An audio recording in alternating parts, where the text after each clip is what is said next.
Il Mediterraneo è un ecosistema straordinario non solo dal punto di vista naturalistico e culturale, ma anche per il ruolo centrale che svolge nel turismo per le vie del mare. Oltre al settore croceristico che negli ultimi anni ha visto importanti sviluppi, è fondamentale parlare anche del trasporto marittimo di linea. Traghetti passeggeri, collegamenti intercostieri e servizi di mobilità via mare sono elementi chiave per connettere territori, valorizzare le destinazioni e offrire ai viaggiatori un'alternativa sostenibile e affascinante per spostarsi tra le meraviglie del Mediterraneo.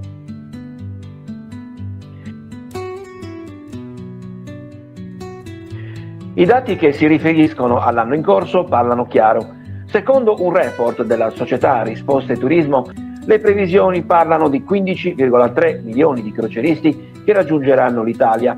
Le toccate nave saranno invece 5.515, più 7% rispetto all'anno scorso. L'Italia inoltre detiene una posizione di leadership in Europa quanto al numero di passeggeri movimentati. Nel settore inoltre il Paese mantiene una posizione di primato in diversi comparti. È primo col 35% di passeggeri movimentati nel Mediterraneo, ma anche quanto a croceristi imbarcati e sbarcati nel Mare Nostrum con un 45% e quanto al numero di scali cruise e siamo a 61. È primo anche nella cantieristica con una quota del 40,5% sul totale UE per numero di nuove unità consegnate e in consegna tra il 2022 e il 2028. È in testa quanto a valore economico generato, con 15,6 miliardi di euro di impatto economico e 6,6 miliardi di contributo al PIL. E infine è prima anche per occupazione nel settore, con oltre 93.000 persone, pari a un peso del 25% sul totale in Europa. Il Mediterraneo è la seconda destinazione al mondo per interesse per quanto riguarda la cruise industry, come tu prima hai. È il secondo, dopo i Caraibi, è il secondo bacino più appetibile, più interessante, ma d'altra parte la culla della storia, basta pensare cosa è nato il Mediterraneo, la storia è nata nel Mediterraneo. Quindi è chiaro, ma non basta, oggi non basta più perché il Mediterraneo deve ragionare in sistema. Cosa significa ragionare a sistema? Significa che sia i passeggeri delle crociere che che i viaggiatori dipendenti devono avere la possibilità di connettersi con i territori. Sicuramente l'uso combinato dei traghetti e crociere eh, ci consente di esplorare le località come se fosse un unico viaggio. Mi spiego. Spesso le navi da crociera arrivano nei porti e dallo stesso molo, come accade nel molo Manfredi a Salerno, trovano i traghetti dell'intercostiera e fanno l'escursione e possono visitare la costiera amalfitana. È un esempio che accade, di fatto questo rappresenta il 35% o 40% delle escursioni che vengono vendute a bordo e quindi permette anche che tutti questi turisti si penetrano nella destinazione, quindi non solo a Salerno, ma assolutamente su tutta la regione che è di interesse, in questo caso la Campania. E il ruolo dei porti è un ruolo strategico e le vie del mare lo sono i traghetti, ma bisogna fare comunque un passo avanti, bisogna sviluppare questa rete in maniera indipendente, ma nello stesso tempo deve essere sotto un'unica cabina di regia. La destination marketing e manager, scusatemi, che esiste nel comparto cruise, a mio avviso potrebbe in qualche modo collaborare con le sue colleghe che però si occupano dei traghetti, perché comunque anche lì avviene la promozione, avviene la capacità di portare e di far arrivare i passeggeri a destinazione. Certo, c'è molto da fare perché questa integrazione significa attrarre diversi segmenti di clientela e gestire Certo. meglio i flussi turistici, incentivando anche un soggiorno più prolungato alla scoperta del territorio stesso. L'integrazione è anche vero che richiede infrastrutture efficienti dei porti, servizi di prenotazione digitalizzati e anche una maggiore sinergia tra le compagnie di crociera, gli operatori dei traghetti, le autorità locali. Un modello virtuoso, perché sono andata a studiarmelo, un modello virtuoso di questo tipo può essere osservato in alcune destinazioni del Nord Europa, dove il concetto di seamless travel è già una realtà consolidata. Cioè esiste questa connessione tra il comparto cruise e i traghetti che operano e l'intercostiera. Esiste nel senso che insieme vengono fatti e vengono studiati anche gli itinerari. Quindi a maggior ragione abbiamo veramente un ampio margine per lavorare in questo senso. Il Mediterraneo dunque è una delle aree marittime più trafficate al mondo, non solo per il commercio ma anche per il turismo. Le vie del mare giocano un ruolo essenziale nella connettività tra le destinazioni costiere e le isole, fungendo da alternativa strategica al trasporto terrestre e aereo. Secondo il report di Risposte Turismo, si prevede dunque un incremento delle navi turistiche pronte a gettare l'ancora nei porti lungo la penisola. L'Italia consolida in questo modo il primato in Europa per quanto riguarda l'intero settore crocieristico. Dati positivi emergono inoltre anche sul fronte degli scali intermedi. Il 61% degli itinerari prevede almeno una tappa in uno dei porti della penisola. L'Italia in particolare fa la parte del leone fra le destinazioni dei turisti che utilizzano le vie del mare. Tra i primi 20 porti del Mediterraneo, ben 9 sono italiani. Civitavecchia al secondo posto con 3,45 milioni, Napoli al quinto, Genova al settimo posto, Palermo al decimo, Livorno al dodicesimo, Savona al quindicesimo, La Spezia al sedicesimo, Messina al diciassettesimo e Cagliari e a parimento con Venezia. Devo dire che quello delle crociere è un trend in forte crescita a livello nazionale e internazionale e noi devo dire siamo dei leader in questa crescita, siamo market leader in Italia, in Europa in generale, in Sud America, in Sudafrica e cresciamo un po' su tutti i mercati, come con investimenti molto importanti in nuove navi, in nuove tecnologie, ma anche nell'esplorare appunto nuovi segmenti.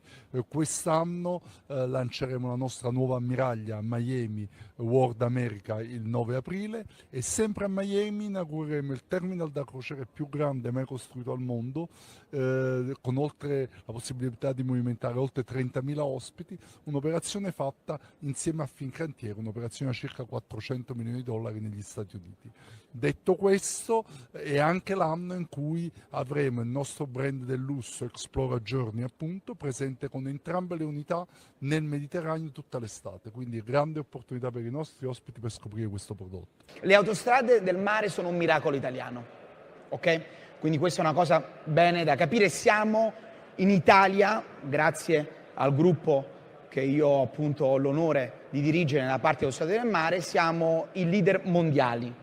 Ma lo siamo grazie al fatto che siamo aiutati, ma perché si va a sostegno delle aziende, da presidenti di porti che fanno un lavoro magistrale. Sostenibilità ambientale, cambiamento climatico e sviluppo logistico sono i grandi temi del trasporto marittimo.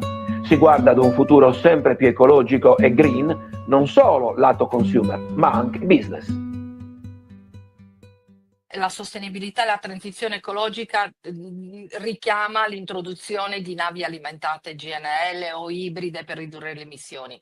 Gli investimenti dei cold iron, dove tra l'altro i porti italiani già accade e quindi già questa cosa saranno attiva prossimamente nei porti italiani in alcuni porti. E poi progetti di compensazione, emissioni e riduzione della plastica a bordo, ma già questa cosa si fa e si fa anche già nei terminal, ecco, già nei terminal che poi sono il biglietto da visita che hanno i passeggeri quando arrivano al porto, che questi arrivino attraverso le crociere o attraverso l'intercostiera, le vie del mare cosiddette, ci sono già dei nuovi concept che funzionano.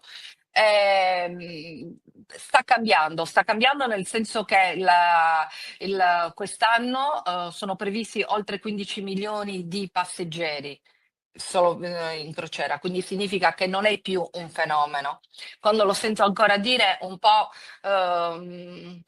Un po' rimango perplessa perché 15 milioni, 14 dall'anno scorso, non sono più un fenomeno. È vero che il Covid, l'area del Covid è come se avesse in qualche modo cristallizzato e messo tutto dentro ad una bolla, ma in realtà poi non è così perché poi il mercato è ritornato più forte di prima. Va attualizzato, ma le compagnie di crociera ci stanno lavorando costantemente, gli armatori investono su nuove navi, su nuovi itinerari che sono sempre più concepite per offrire al cliente, al passeggero, le esperienze. Le famose experience, io vendo experience, quante volte Fabrizio lo senti dire da tutti, Sì. ma non è sbagliato, è così. Ma è anche vero che anche lì bisogna organizzarsi, fare le cose per bene, cioè siamo in non lo spartiacque in cui in qualche modo eravamo finiti perché la globalizzazione ci ha portato, è tempo di attraversarlo e per attraversarlo tu lo devi attraversare diventando superlativo, dando dei prodotti, delle experience come le chiamano, che sono degne di questo nome, che non siano posticce, che non siano, cioè l'autenticità, ecco, non il ritorno, perché io penso che non si sia mai perso, ma sicuramente alimentiamo di nuovo l'autenticità che c'è nelle cose che offriamo, che vendiamo, che proponiamo. È già maturata da tempo la consapevolezza di quanto sia importante e strategico il trasporto via mare anche in ottica di rispetto dell'ambiente, decongestionando le vie su gomma da traffico ed inquinamento, ed oggi lo è anche di più con gli investimenti previsti dal PNRR per i Green Ports, perché benché siano rotte strategiche per il commercio, allo stato attuale è ancora molto elevato l'inquinamento che le flotte producono e in un'ottica di sostenibilità ambientale, ai fini del rispetto degli ecosistemi, compreso quello marittimo, occorre avviare un processo di riconversione della tipologia dei carburanti impiegati e adottare nuove fonti di energia. Per un sano e corretto sviluppo delle autostrade del mare, all'insegna delle energie da fonti rinnovabili, occorre intervenire con misure di adaptation, riconversione e riqualificazione delle stazioni delle loro infrastrutture logistiche, ovvero delle aree portuali, per un efficientamento energetico con la riduzione di CO2. L'efficienza energetica degli edifici portuali, l'efficienza energetica dei sistemi di illuminazione, l'utilizzo dei mezzi di trasporto elettrici, gli interventi sulle infrastrutture energetiche portuali non efficienti, la realizzazione di infrastrutture per l'utilizzo dell'elettricità e la riduzione delle emissioni inquinanti delle navi in banchina. Occorre considerare infatti che stare in una banchina per 10 ore per una nave da crociera inquina con la stessa quantità di anidride carbonica di 25 automobili di media cilindrata in un anno. Tra i giganti del mare esistono progetti di EcoShip che viaggeranno grazie a motori ibrido a GNL, acronimo di gas naturale liquefatto. Il progetto di elettrificazione con l'impiego di fonti rinnovabili non è solo destinato alle lunghe percorrenze, ma anche a quelle brevi, come i collegamenti fra terraferma e isole minori. Un processo non facilmente attivabile in tempi brevi, ma gradualmente. L'obiettivo è infatti raggiungere entro il 2050 il taglio del 50% di CO2, solo riducendo del 90% le emissioni medie della flotta mondiale. Obiettivo che rientra anche tra quelle delle azioni dell'Agenda 2030 contro il cambiamento climatico, che è attualmente una delle più grandi minacce per il pianeta. Per la sostenibilità dell'economia dei trasporti in termini di vantaggi competitivi e di resilienza, il sistema delle infrastrutture dei trasporti non può esimersi dal rivisitare l'attuale processo di sostentamento e di riconvertire le strutture con il cambio e la sostituzione delle fonti a carbone con quelle rinnovabili. Ma quanto ci vorrà per creare un modello virtuoso come quello che esiste nel Nord Europa? Anche le compagnie che fanno passeggeri intercostiera, io penso semplicemente ai traghetti, no? Che posizionano, che portano i passeggeri dai porti di Civitavecchia ai nostri porti, perché parliamo in questo caso della Sardegna, anche lì hanno fatto dei miglioramenti, ma e quindi significa che quella è la strada, ma non basta. perché dobbiamo leggerci, noi dobbiamo parlare con gli enti locali, quindi con le amministrazioni, dobbiamo raccontare, aiutare e supportare, perché io non posso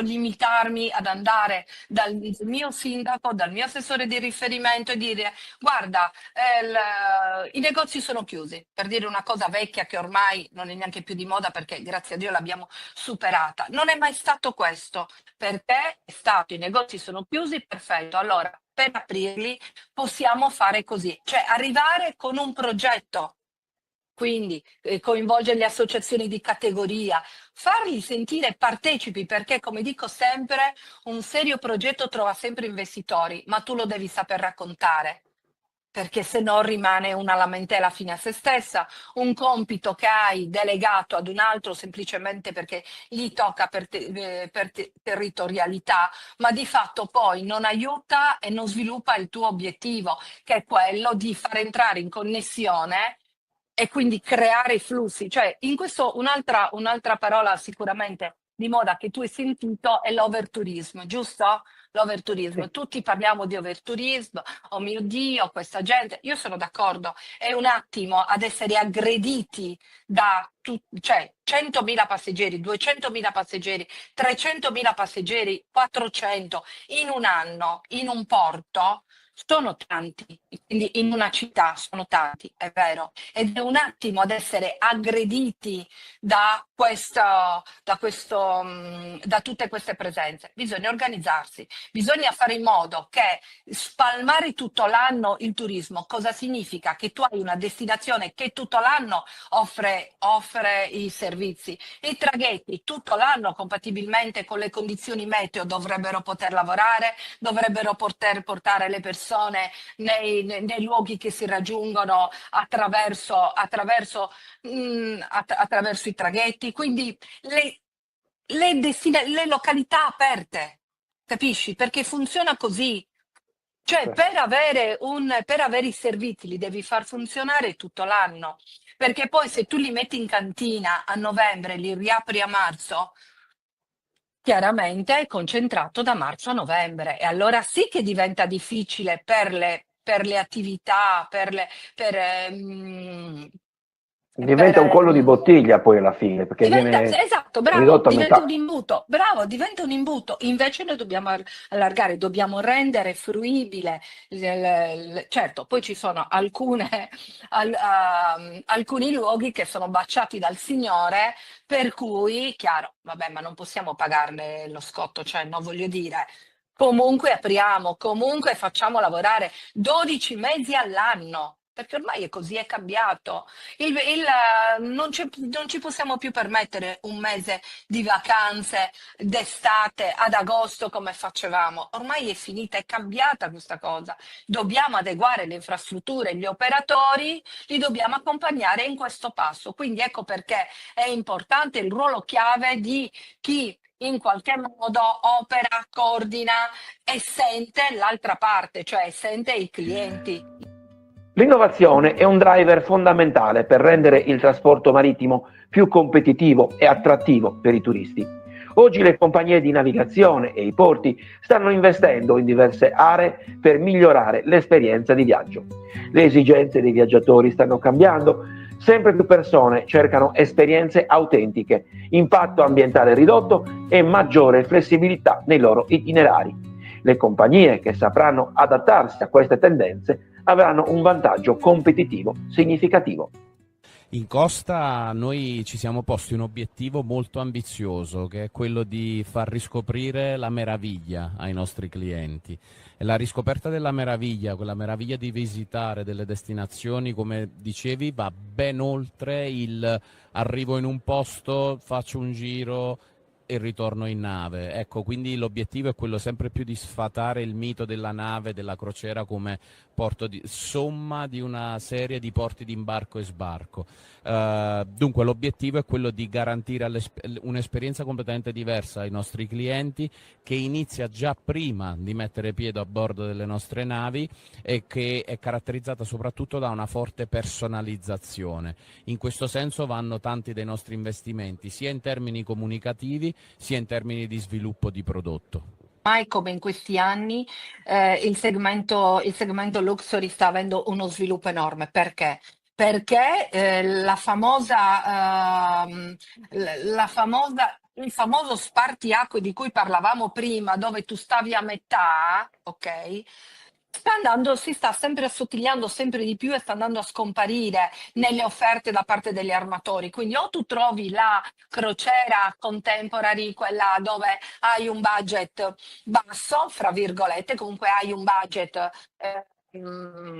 poi Dicevo hai quella dove vuoi accessibile. accessibile, bravissimo, e poi quella dove hai invece i servizi a 5 stelle dove stare, dove una cabina per una settimana ti costa 350.000 euro. È una realtà, esistono, ci sono un sacco di navi che adesso stanno entrando in itinerario con questa offerta. Esistono e arrivano, qualcuno arriva anche nel mio porto, ti devo dire, arriva in overbooking, cioè arriva con la totale capienza. Quindi come possono fare? Hanno già iniziato, nel senso che i soldi del PNR hanno aiutato moltissimo i porti italiani, per cui moltissimi porti italiani stanno facendo degli importanti sviluppi dell'infrastruttura, solidamento, insomma, stanno rendendo i porti accessibili. Quello che hanno fatto i porti spagnoli 15 anni fa. E si vede oggi, i porti spagnoli hanno dei numeri molto interessanti. La stessa cosa la stiamo facendo anche da noi. Noi abbiamo molti più porti, noi siamo la punta del diamante. La punta del diamante di questo sistema. Stiamo facendo tanti lavori e anche i terminal, nel senso che anche i terminal si stanno organizzando, si stanno sviluppando, si stanno affacciando sempre di più alle esigenze di quelle che sono la richiesta dei passeggeri. Per un terminalista, per un terminal, il mio cliente, paradossalmente adesso dico una cosa per cui rimani così, non è il passeggero, il mio cliente è l'armatore, il mio passeggero, il mio cliente finale, dal momento che, scusami, il suo ospite ritorna a bordo e lascia un feedback di gradimento sul porto, perché un comandante che si ritrova a bordo 2000 passeggeri che hanno scalato il porto di Vabbè, di qualunque esso meraviglia, sia. qualunque esso sia di meraviglia, esatto, e ha trovato una città, un territorio che non era organizzato, per cui le escursioni non hanno potuto fare, insomma, e si ritrova 2000 persone che danno un feedback non sul porto, sulla compagnia, perché non ci dimentichiamo che per il passeggero è la compagnia che funziona male. Quando il traghetto di linea non riesce, è in coda, non riesce ad attraccare perché succede qualche cosa, perché può capitare che l'ormeggio, il pilota, no? Ritardo, questa Certo. cosa può succedere. Per il passeggero è la compagnia di navigazione, è la cruise line che funziona male. Quindi noi dobbiamo sempre ricordarci che i nostri clienti sono gli armatori ai quali dobbiamo decisamente rendere fluide le loro operazioni. Il Mediterraneo dunque è una delle aree più ambite per il turismo marittimo, ma deve affrontare sfide crescenti per mantenere la sua attrattività rispetto ad altre regioni emergenti come il Medio Oriente o l'Asia. L'obiettivo è rafforzare la competitività del Mediterraneo ad iniziare dalla diversificazione delle offerte turistiche. Non solo crociere classiche dunque, ma anche itinerari esperienziali legati all'enogastronomia, alla cultura e alla natura. Le destinazioni devono differenziarsi e puntare su identità uniche. I nostri siti Paestum e Velia sono patrimonio dell'umanità, quindi sono entrambi dei siti UNESCO, quindi noi abbiamo davvero un pubblico di scala globale.